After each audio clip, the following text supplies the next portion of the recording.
we interviewed Caroline Höeren about her book Forgotten Truth. In it, she states that not only was history massively distorted, but also every single major religion has been hijacked and completely changed. We asked her what the motive for this is. Has it always been about power? Yes, so it's mainly about power, and that's one of the reasons that atheists are very critical of religion, is because they see that in today's world, religion is abused a lot to gain influence, money, power, and for worldly means. And they say that religion brings more bad than good into the world, and that's the reason they don't want to believe in religion. So what we're discussing in the book is, as one of the questions, is that really how God intended it? Because what we're saying is no, but it was corrupted over time because people just want to use religion for their own personal gain and for their own motives. But God originally had a different intention when sending down these religions. And we're not only claiming that, but we're also proving it from historical scriptures, from different religious scriptures, how we can see that history over and over again was distorted. In her book, she also shines a spotlight on the reason for similarities between religions. Are they evidence for plagiarism or a proof for a divine source? Yes, so there are 2 points here, which one is that people say of religions, especially the monotheistic world religions, they're very similar. That's because they copied from each other. So it's a proof against religion. And in the book, we're basically posing the question, well, maybe it can also be a proof for religion, proving that they all come from the same source, and that is why they're all united.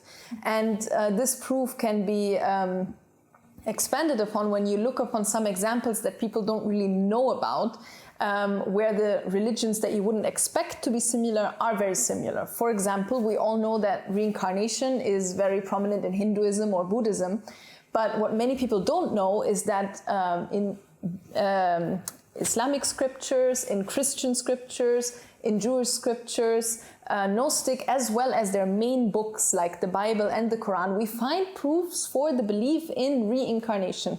And we are going through these proofs in the book to show that it all comes from one source, but it's been distorted. That's why you can't tell anymore.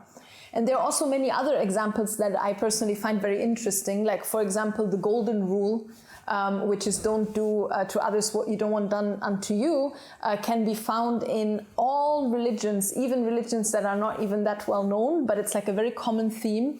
The idea of karma, you find it in all religion, Eastern, Western, wherever they come from.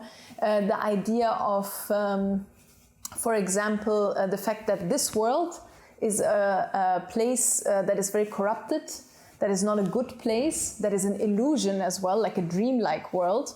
In Islam, they call it dunya.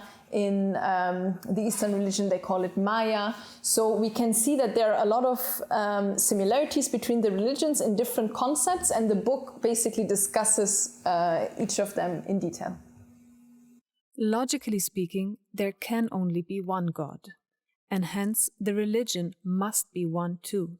So our last question was, shouldn't there be one bulletproof method to identify the true vicegerent from God who holds power over mankind legitimately? Yes, there is actually such a rule or such a method to find, but it was really hidden from the people, or it was hidden in plain sight.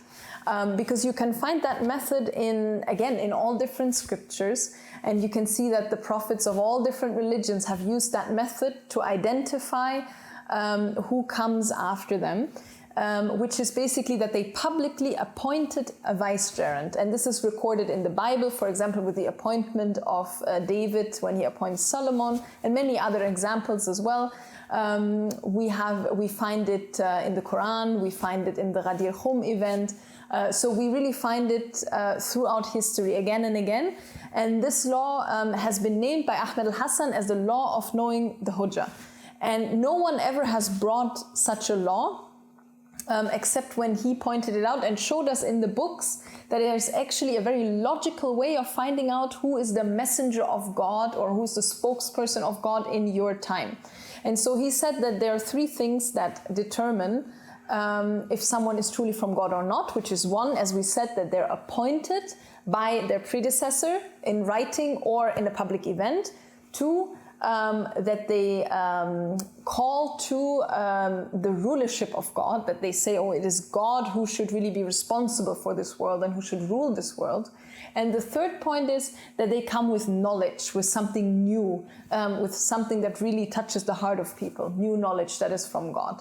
And these three criteria can really be found in all different religions, and we're also looking into that in the book. From our discussion with the author, Caroline Höeren, about her book, Forgotten Truth, we have come to realize that even though there has been plenty of distortion taking place in history as well as in religion itself, there are so many undeniable parallels that clearly show that not only is God one, but also religion is one. And he left a clear method to find him in any day and age. Find out for yourself. Download the book, which you can find on our website, theahmadireligion.org, in the library for free.